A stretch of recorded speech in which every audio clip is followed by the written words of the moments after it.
Elle a appelé après 24 heures d'absence. Ne t'inquiète pas, je t'expliquerai tout, ai-je répondu. Tu l'as oublié, ai-je dit, brandissant son téléphone comme une preuve irréfutable. Vraiment?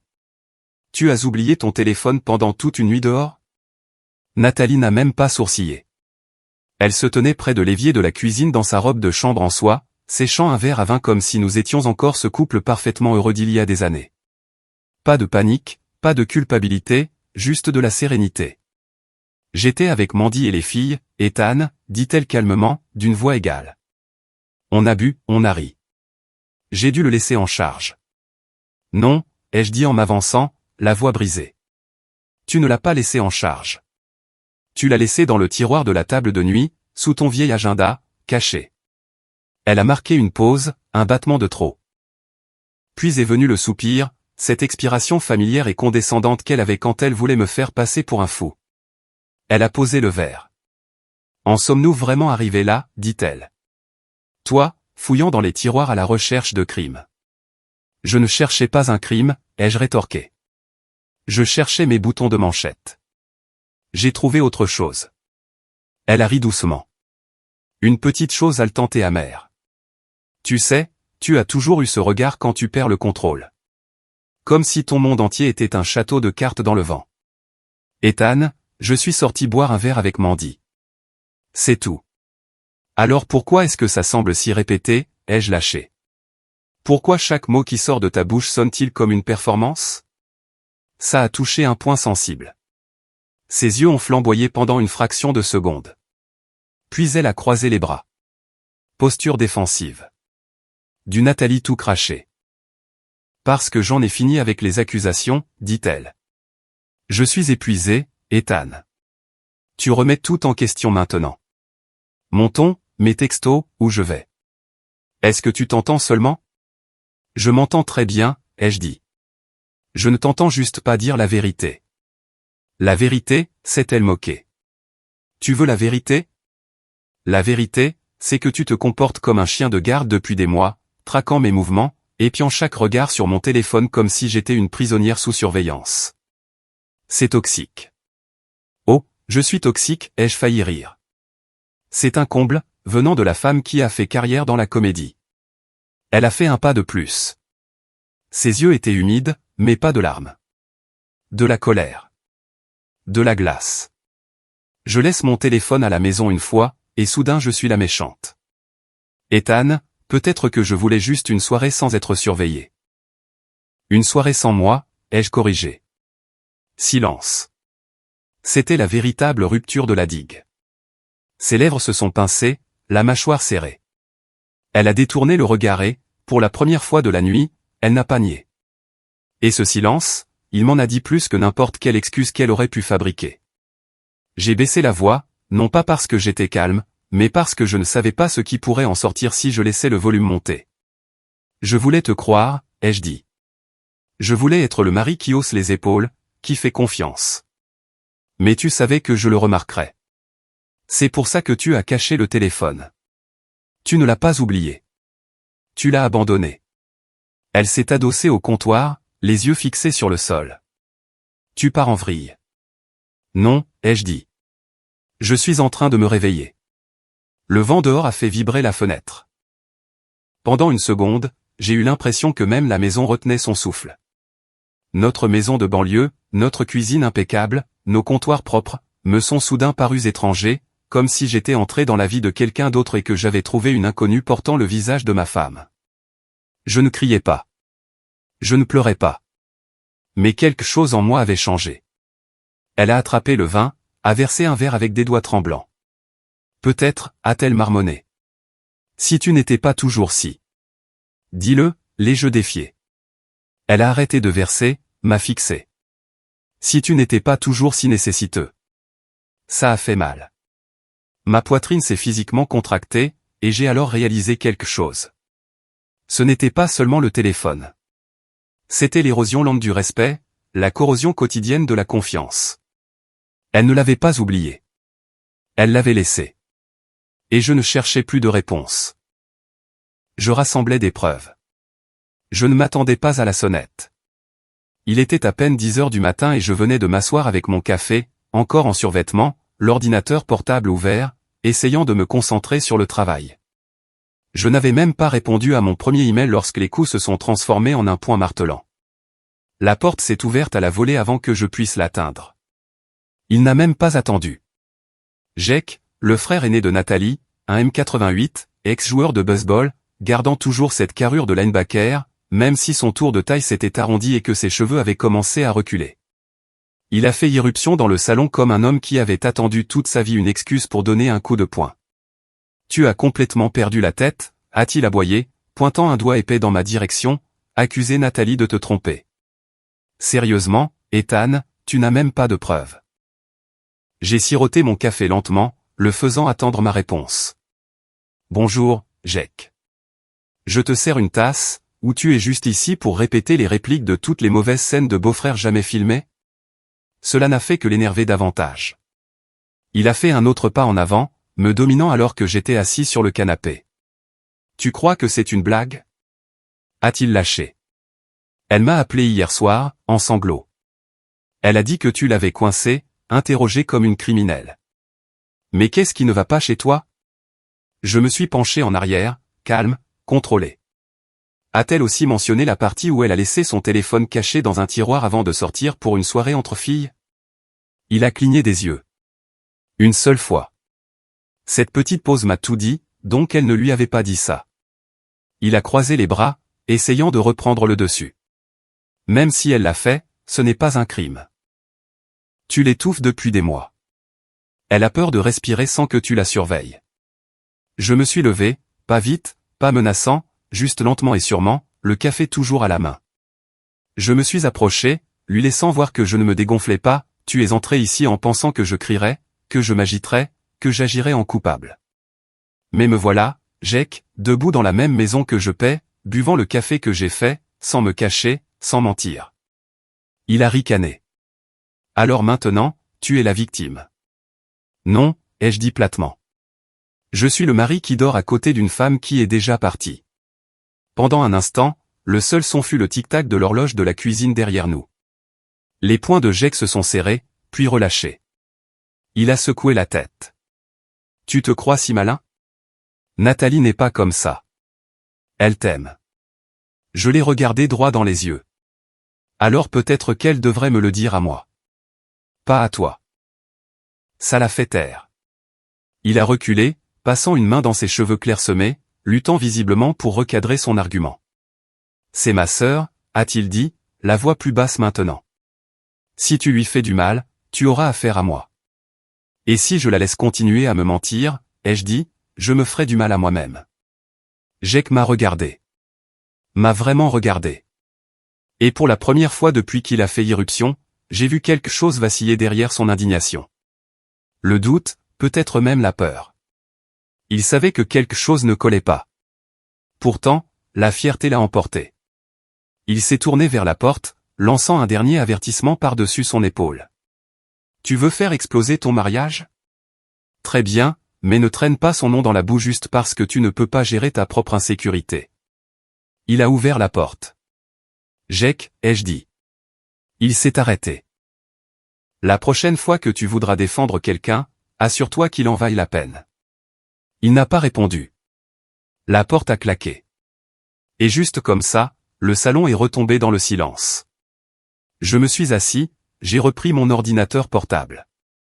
Ma boîte de réception était toujours pleine, le café était tiède, et le monde à l'extérieur de ma fenêtre continuait de tourner comme si rien de tout cela n'avait d'importance. Mais quelque chose en moi s'était apaisé. La rage de Jake n'avait fait que confirmer ce que je savais déjà.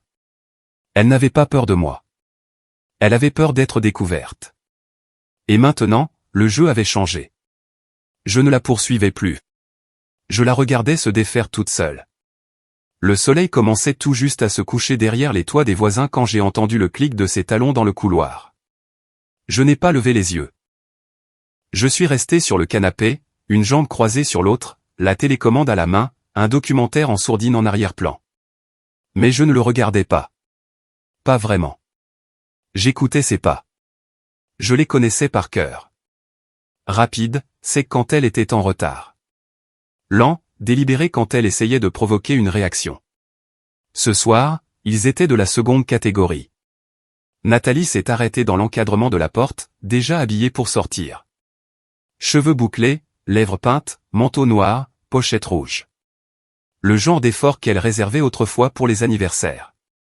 Elle l'a dit nonchalamment, comme si elle allait à l'épicerie. Je sors, a-t-elle dit, juste pour 1 heure. Encore avec les filles. J'ai légèrement augmenté le volume, sans la regarder. Le silence s'est étiré entre nous comme un élastique tendu. Quand j'ai finalement jeté un œil dans sa direction, je n'ai pas dit un mot, j'ai juste croisé son regard. Je l'ai tenu. Son sourire a tressailli. Tu as quelque chose à dire, a-t-elle demandé, une main sur la hanche, l'autre serrant sa pochette un peu trop fort. Non, ai-je dit. J'ai déjà tout dit hier soir. Elle a ricané. Tu veux dire l'interrogatoire ou la partie où tu m'as pratiquement traité de menteuse? Mon regard n'a pas faibli. Tu as dit que tu serais honnête, ai-je répondu. Au lieu de ça, tu es de nouveau en costume de scène, et on n'est même pas samedi. Ses yeux ont flamboyé. Tu n'as pas à contrôler quand je sors, Ethan. Je n'essaie de contrôler rien du tout, ai-je dit. Je ne fais qu'observer. Elle a cligné des yeux, prise au dépourvu par cela. Observer quoi?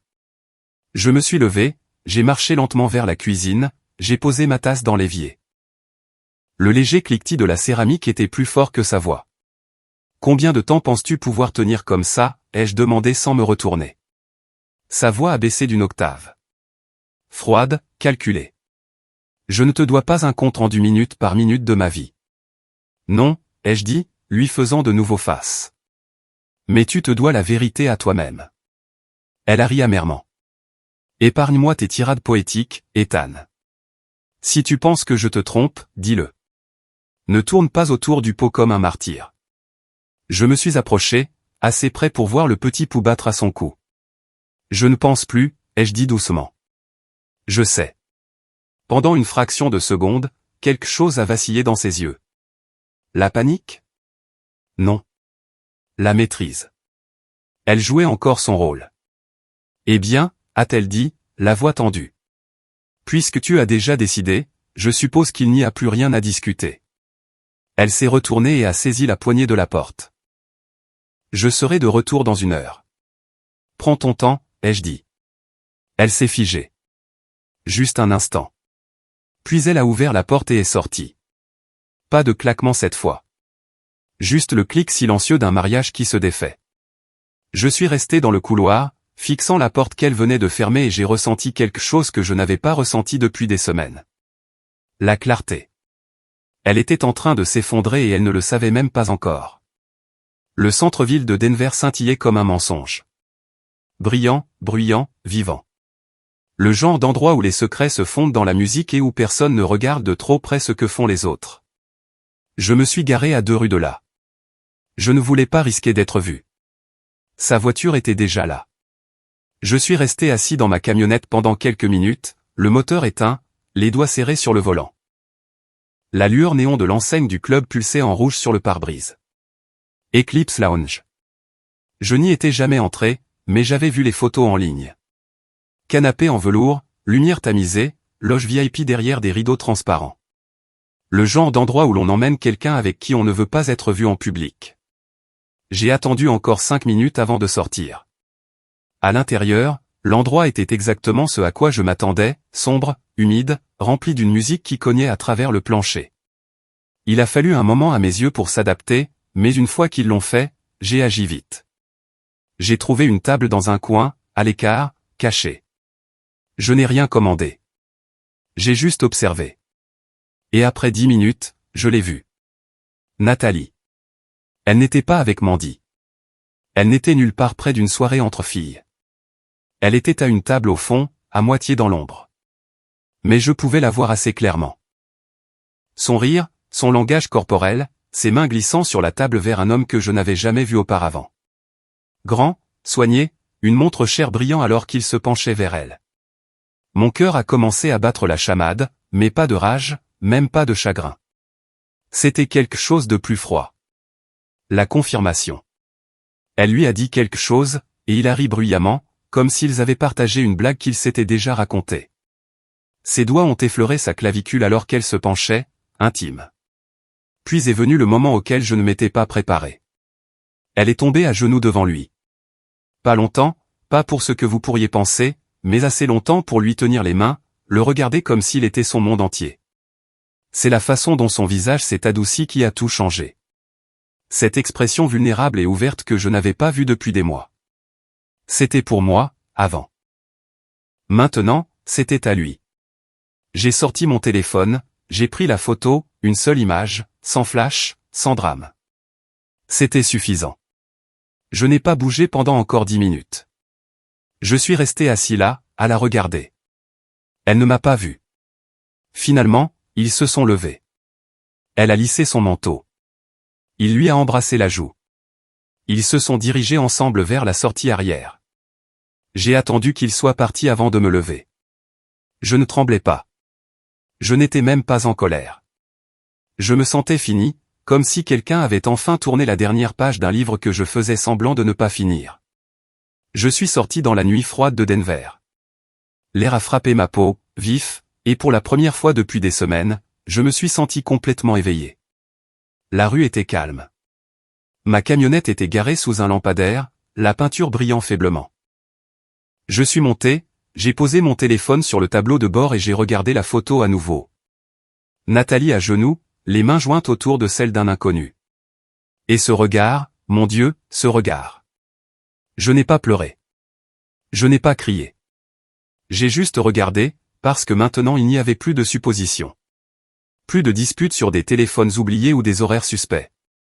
C'était le clou final. Et je suis rentré à la maison en silence. Les phares fendant l'obscurité comme la vérité à travers un mensonge. Le matin est arrivé tôt, trop tôt, mais je n'ai pas appuyé sur le bouton snooze. J'étais déjà habillé avant que le soleil ne se soit complètement levé sur les collines du Colorado. Chemise boutonnée, jean foncé, rasage de près. J'avais l'air d'un homme se rendant à une réunion, ce qui était le cas. Simplement pas du genre qui se termine par des poignées de main.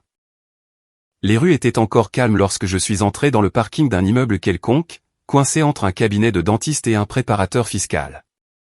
Pas d'enseigne, pas de fioritures, juste une porte en verre dépoli avec le nom d'Eric Talbot, enquête, imprimé en lettres dorées délavées. Je suis entré, serrant la photo comme un contrat. Derek s'est levé pour m'accueillir. Un homme plus âgé, la cinquantaine, cheveux en brosse, le genre d'homme qui clignait rarement des yeux et en savait toujours plus qu'il ne le laissait paraître. Il faisait de la surveillance à Denver bien avant que le GPS ne facilite les choses. Un de ces opérateurs discrets qui parlait par phrases courtes et saccadées, et facturait à l'heure. Nous n'avons pas pris la peine de bavarder. Je lui ai tendu l'enveloppe. Il a sorti la photo, l'a tenue entre ses doigts, y a jeté un coup d'œil, et c'est tout ce dont il a eu besoin. C'est lui, a-t-il demandé. Aucune idée de qui il est, ai-je répondu. Mais j'ai besoin de tout. Nom, travail, relations, antécédents, tout ce que vous pouvez trouver. Derek a fait un petit signe de tête. Vous aurez un rapport d'ici mercredi. Autre chose? J'ai hésité un instant, puis je l'ai dit. Je demande le divorce. J'ai juste besoin de soutien. Je n'essaie pas de gagner une bataille. J'en ai juste assez qu'on me mente. Derek a plié la photo avec soin, l'a remise dans l'enveloppe. Vous aurez ce dont vous avez besoin. Je l'ai remercié, lui ai serré la main une fois, et je suis parti. De retour dans ma camionnette, j'ai fixé le volant. Mes mains étaient stables. J'ai sorti mon téléphone, j'ai fait défiler jusqu'à trouver le numéro. Il a sonné une fois, 2 fois. Bradley sûr, a répondu mon avocat. Il était toujours vif, efficace, une de ces personnes qui semblaient porter une cravate, même en pyjama. C'est l'heure, ai-je dit. Lancez la procédure. Il a fait une pause d'un instant. Vous êtes sûr? J'ai regardé le trottoir, un couple passant main dans la main. Peut-être qu'ils avaient leur propre fissure sous la surface. Ou peut-être qu'ils croyaient encore l'un en l'autre. Quoi qu'il en soit, je ne les enviais pas. Je les ai juste regardés passer. Je suis sûr, ai-je dit. Je rédigerai les documents aujourd'hui, a-t-il répondu. Vous les aurez dans votre boîte de réception cet après-midi. Merci. J'ai mis fin à l'appel et j'ai posé le téléphone, face vers le bas, sur le siège passager. Je n'ai pas démarré tout de suite. Je suis resté assis dans la cabine, regardant le monde bouger autour de moi comme si j'en étais extérieur. Des enfants en doudoune sautillant avec des briques de jus. Une femme luttant avec une poussette coincée sur le trottoir. La vie, indifférente à la mienne. Et pour la première fois depuis des semaines, peut-être des mois, je n'ai pas ressenti de panique. Je n'ai pas ressenti de peur. J'ai ressenti une immobilité. Ce n'était pas la tempête. C'était l'œil du cyclone. L'endroit où tout s'arrête avant que la deuxième moitié des dégâts n'arrive. Et peut-être que c'est ce qui rendait cela si satisfaisant. Elle ne le savait pas encore, mais j'avais arrêté de la poursuivre. Maintenant, je construisais la sortie, une étape à la fois. Cela faisait exactement 24 heures qu'elle avait franchi cette porte avec sa pochette rouge et son excuse fabriquée. 24 heures, et pas un seul appel, pas un seul texto. Le silence ne m'a pas surpris. Il a tout confirmé. J'ai passé la journée à travailler depuis le bureau à la maison, à répondre à des emails, à siroter du café tiède et à faire semblant de me soucier des organigrammes logistiques. Mais sous les onglets de tableur et le jargon des affaires, il n'y avait qu'une seule pensée. Elle ne reviendrait pas la même, si tant est qu'elle revienne. Puis, vers 18h30, alors que le ciel prenait la couleur de l'ardoise et que les phares commençaient à balayer nos fenêtres, le téléphone a sonné. Son nom s'est allumé sur l'écran. Nathalie Maison. Je l'ai fixé pendant 5 bonnes secondes avant de répondre. Sa voix est venue, calme. Trop calme, comme si elle lisait un script qu'elle avait répété depuis le lever du soleil. « Salut », a-t-elle dit. « Ne t'inquiète pas. Je t'expliquerai tout quand je rentrerai à la maison. » Pas d'excuses, pas d'urgence, juste ces 4 mots polis par l'usage. J'ai laissé le silence planer un instant. Puis j'ai dit, dis à ton amant de m'attendre comme invité, et j'ai raccroché. Pas de cris, pas de menaces, juste ça. Quelques minutes ont passé. Puis la porte d'entrée. Elle s'est ouverte en claquant, comme une scène de théâtre. Nathalie a fait irruption, les cheveux ébouriffés par le vent, le manteau pendant d'une épaule, le mascara légèrement bavé, comme si elle avait essayé de pleurer dans la voiture et s'était ressaisie à mi-chemin. Elle a regardé autour d'elle comme si elle s'attendait à voir des valises faites ou du ruban de police. Au lieu de cela, elle m'a vu, assis calmement à la table de la salle à manger avec une tasse de thé, feuilletant le courrier. « Ethan » a-t-elle haleté, fermant la porte derrière elle avec des mains tremblantes. « Écoute-moi, s'il te plaît. Je peux expliquer. Je ne me suis pas levé, je n'ai pas parlé, j'ai juste levé les yeux. » La panique dans ses yeux s'est approfondie. « J'étais chez Mandy », a-t-elle dit rapidement. « Toute la nuit. Je te jure, on a trop bu. Je me suis endormi sur son canapé. Je ne voulais pas conduire. »« Tu mens trop facilement », ai-je dit platement. Elle a cligné des yeux, a dégluti difficilement. « Quoi ? Tu mens », ai-je répété.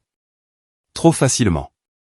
C'est comme respirer pour toi maintenant. » Sa voix s'est étranglée. « Ethan, je savais que tu étais en colère. Je ne voulais juste pas me disputer à nouveau. Je n'ai pas pensé. »« Non », ai-je interrompu. « Tu n'as pas pensé que je le découvrirais. » Sa bouche s'est ouverte, puis s'est refermée. Ses yeux ont cherché sur le côté, calculant, cherchant une issue crédible, mais il n'y en avait pas. Je me suis penché en arrière sur ma chaise et j'ai croisé les mains. « Je t'ai vu. » Ça a fait mouche. Elle a arrêté de respirer pendant une seconde.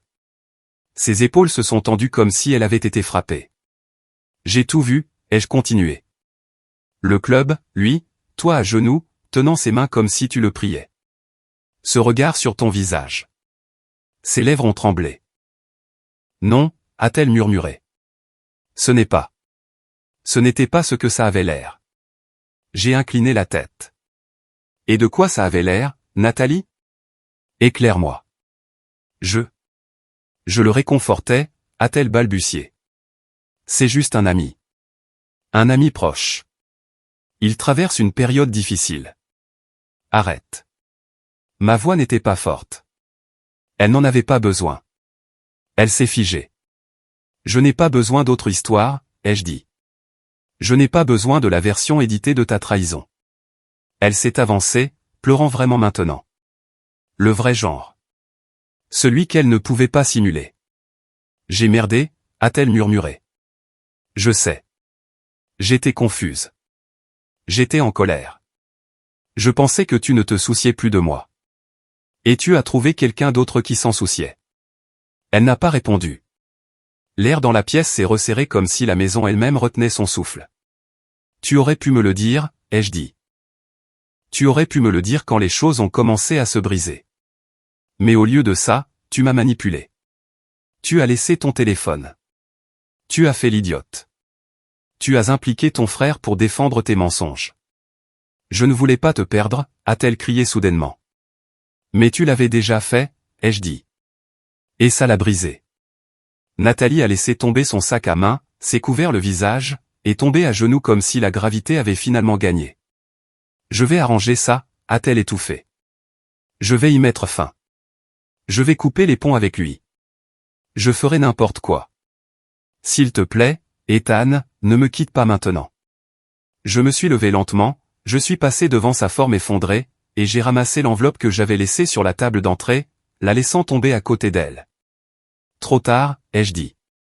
Ses mains ont tremblé en la ramassant. Quand elle a vu l'entête juridique, Shore & Whitman et l'LP, elle a laissé échapper un son que je n'oublierai jamais. Pas un sanglot, pas un cri, quelque chose entre les deux, comme un chagrin d'amour qui naît. Je n'ai pas dit un mot de plus. Je ne l'ai pas réconforté. Je suis juste sorti par la porte arrière dans l'air froid d'octobre parce que la vérité, c'est qu'elle n'avait pas seulement brisé mon cœur.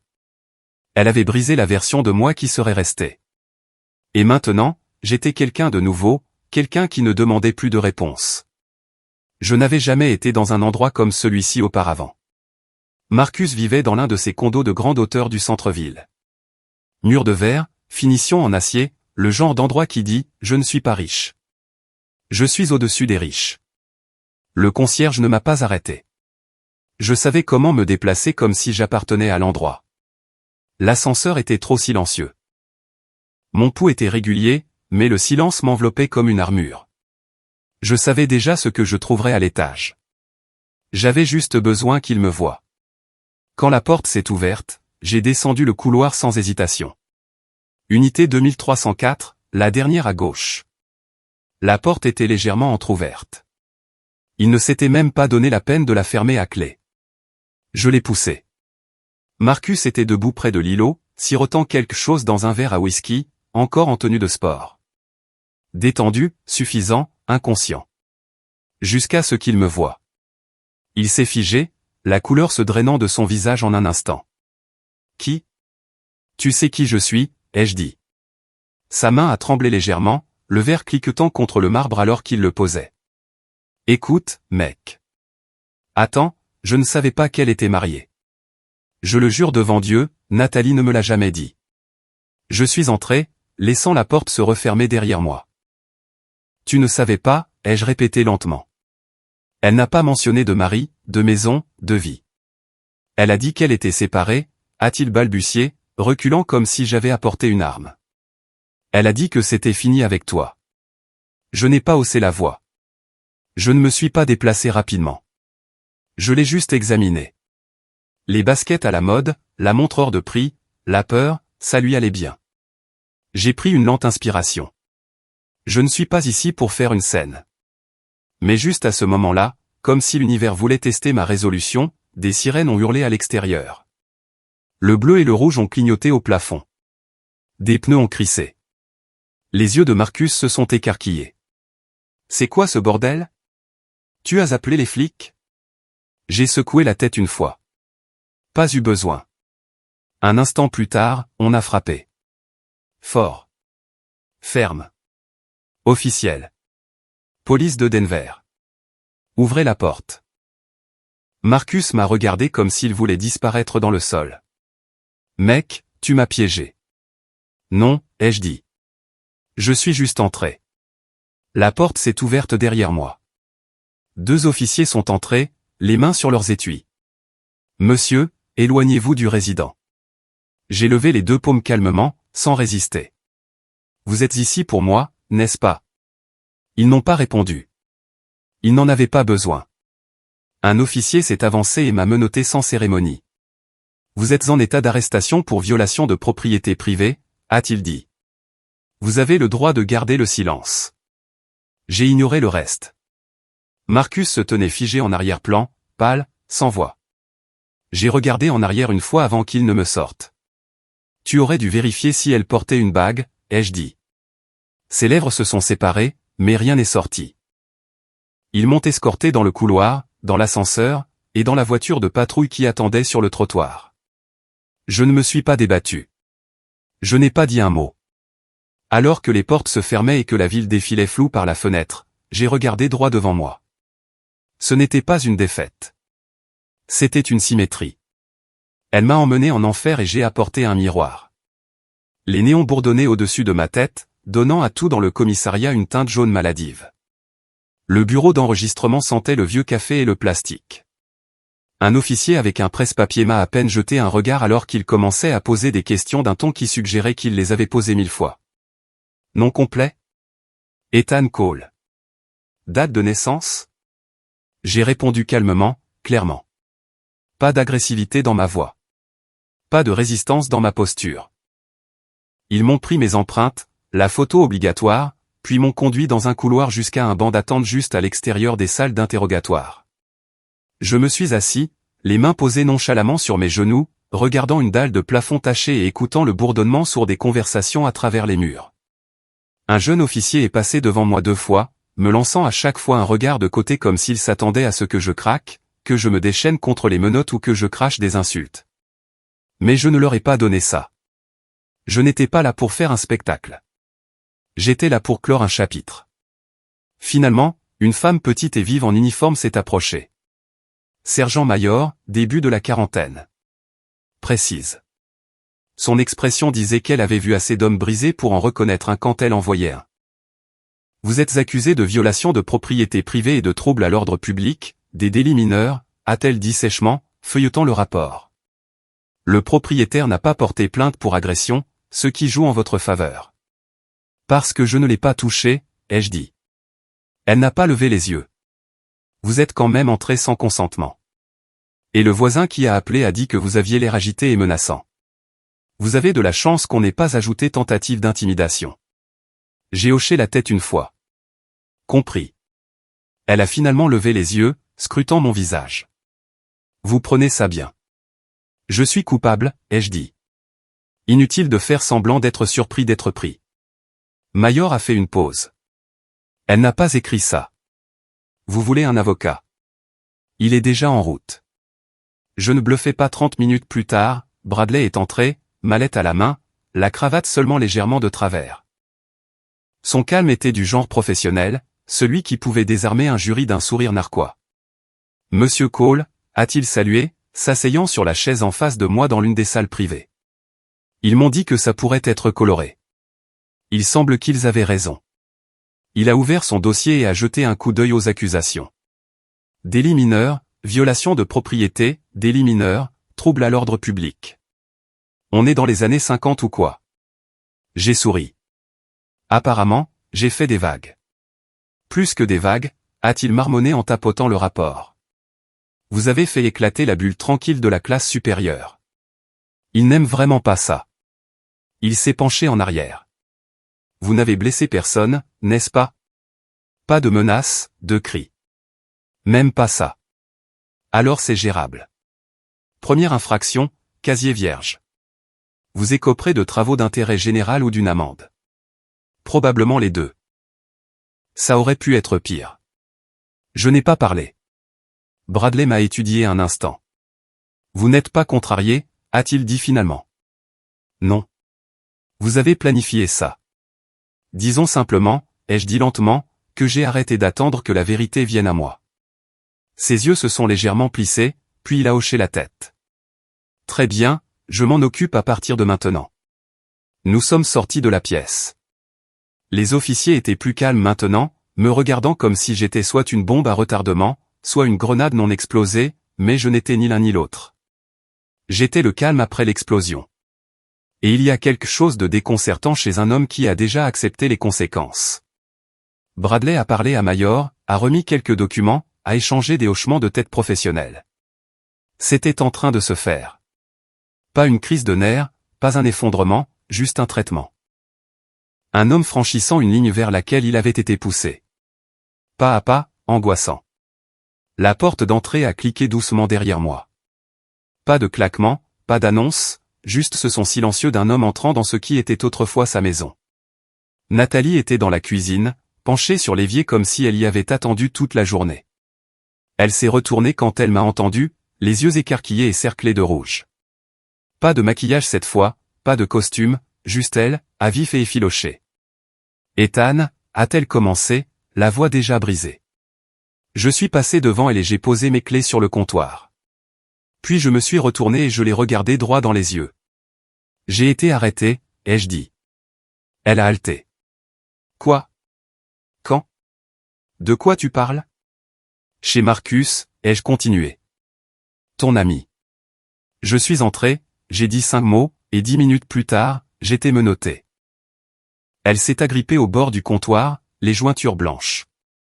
Tu ne lui as pas fait de mal, n'est-ce pas?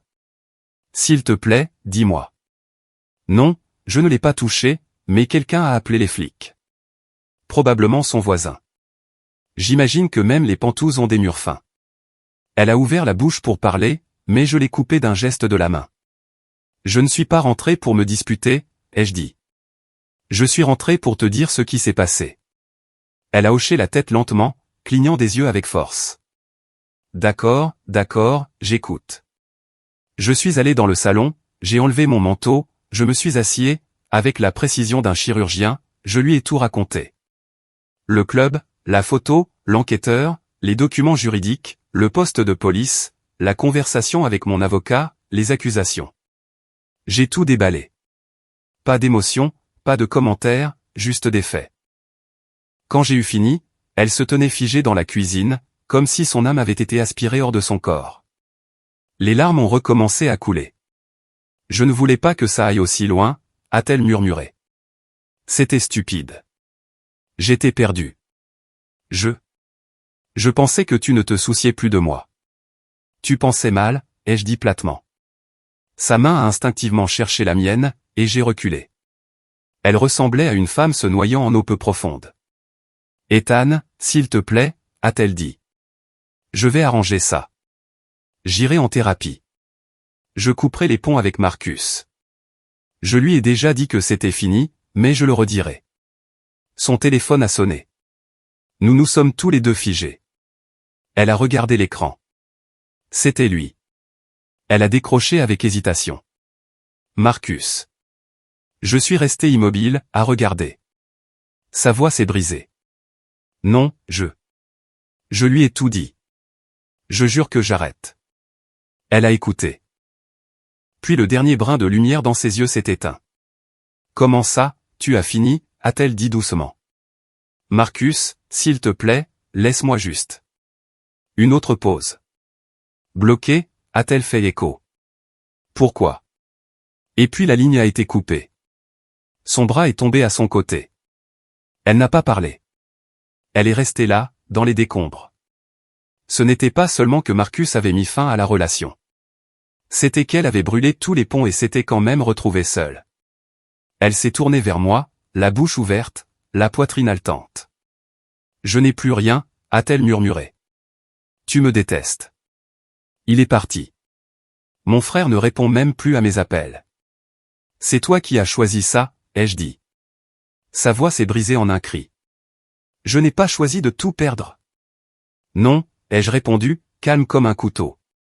Tu as juste choisi tout le reste plutôt que moi. Elle s'est effondrée à genoux sur le tapis du salon, en sanglotant. Je n'ai pas bougé pour l'aider. Je ne me suis pas accroupi.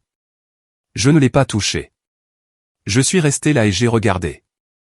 Et pour la première fois depuis des semaines, je n'ai absolument rien ressenti. Pas de pitié, pas de colère, pas de chagrin, seulement un point final. Son château de cartes était enfin en feu, et je n'allais pas la sauver des flammes. La salle d'audience était plus froide que ce à quoi je m'attendais. Pas l'air, mais le ton. Clinique, silencieux, et indifférent. Un endroit où les vies se défont dans des dossiers et de la paperasse. Mon nom n'était qu'une autre affaire à l'ordre du jour. Un autre couple signant l'acte de décès d'une vie commune. Nathalie était assise 2 bancs plus loin, flanquée de son avocat. Elle semblait plus petite, d'une certaine manière. Pâle, fragile dans un blazer crème qu'elle avait probablement choisi pour paraître présentable. Elle n'a pas regardé en arrière. Pas besoin. Il n'y avait plus rien à communiquer entre nous. Le juge est entré et nous nous sommes tous levés. Le processus était efficace, presque mécanique. Nos avocats avaient tout réglé à l'avance, les preuves soumises, les délais convenus, la photo, les rapports des témoins, les conclusions de l'enquêteur privé. Il n'y avait pas grand-chose sur quoi le juge devait délibérer. Il s'est raclé la gorge, a ajusté ses lunettes et a annoncé, compte tenu des circonstances et de la documentation présentée, ce tribunal finalise par la présente la dissolution du mariage entre Ethan Cole et Nathalie Cole, avec effet immédiat. Un coup de tampon, un coup de marteau, 15 ans d'effet en 15 minutes. Juste comme ça. Je ne l'ai pas regardé. Pas besoin. Après le divorce, je suis resté pour ma propre audience. Violation de propriété privée et trouble à l'ordre public. Monsieur Cole, a dit le juge en examinant les documents. Première infraction, pas de violence, pas de dommages matériels, pas de menaces verbales. Quelle était votre intention lorsque vous êtes entré dans la résidence? J'ai croisé son regard. Regardé dans les yeux un homme qui avait quelque chose à moi. La salle d'audience est restée silencieuse un instant de trop. Puis il a hoché la tête une fois. Vous avez été coopératif et le tribunal reconnaît des circonstances émotionnelles atténuantes, a-t-il dit, la voix posée. Vos accusations sont réduites à des travaux d'intérêt général. 40 heures. Présentez-vous au greffier de la ville d'ici vendredi. Il est passé au dossier suivant. C'était fait. À l'extérieur du palais de justice, le ciel était bas et gris. Pas de soleil, pas de vent, juste cette immobilité terne, presque métallique, avant une fausse tempête. J'ai sorti une cigarette du paquet dans la poche de mon manteau. Je n'avais pas fumé depuis des années. J'ai arrêté quand Nathalie et moi avons commencé à parler d'enfants que nous n'avons jamais eus. Mais aujourd'hui semblait être le genre de jour où les vieilles habitudes avaient droit à un dernier souffle. La flamme du briquet a vacillé alors que j'allumais la cigarette, puis a disparu dans le vent. La première bouffée a frappé plus fort que je ne m'en souvenais. Amère, chaude, mais ancrante. Autour de moi, les gens sortaient du bâtiment. Des avocats au téléphone, des couples qui se disputaient, une adolescente pleurant à côté de sa mère. La machine de la justice continuait de tourner, mangeant et recrachant d'autres histoires. Mais pour moi, elle s'était arrêtée. Ce chapitre, ce mariage, cette guerre de silence et de suspicion était clos. Pas de fanfare, pas de discours de victoire, juste la paix. Un poids différent, pas celui, écrasant, de la trahison, mais la lourdeur stable et sourde du lâcher-prise. J'ai fait tomber la cendre du bout de la cigarette, les yeux sur le palais de justice derrière moi. Ce bâtiment avait vu mon pire jour. Et pourtant, je n'étais pas brisé. J'étais toujours debout. Plus tard dans la soirée, je me suis retrouvé dans une banquette du Mason's Grill, un endroit tranquille niché derrière une quincaillerie en bordure de ville.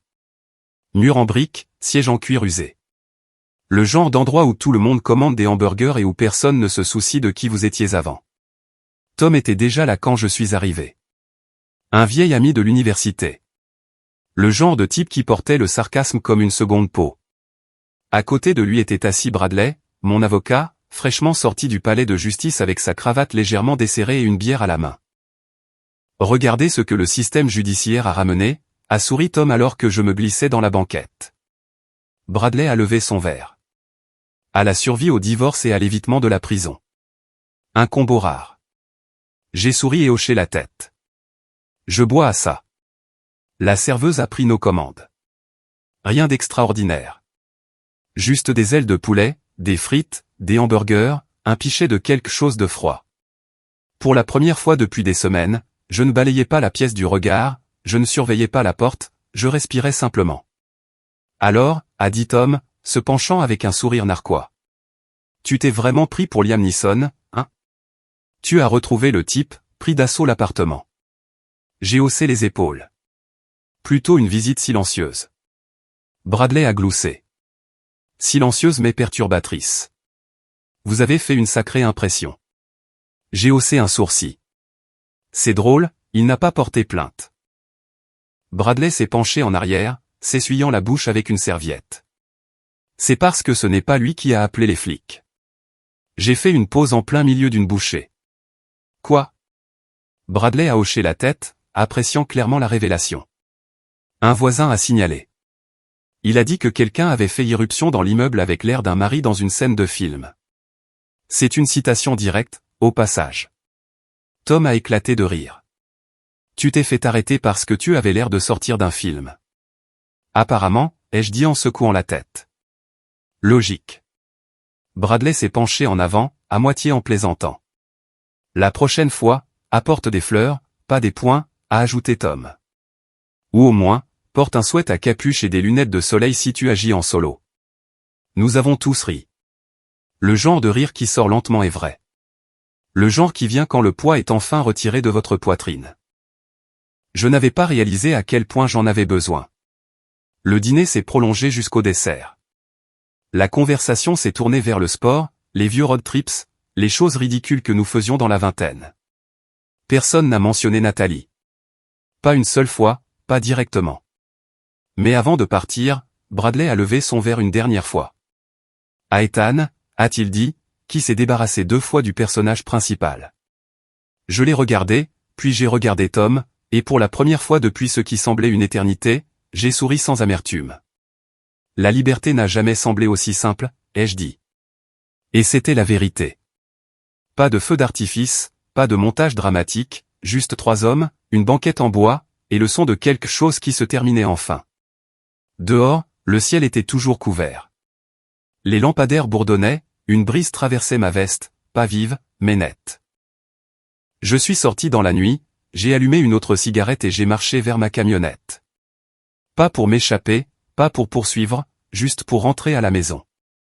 Une maison différente, peut-être plus petite, plus calme, mais la mienne. Et cette fois, il n'y aurait plus de faux semblants.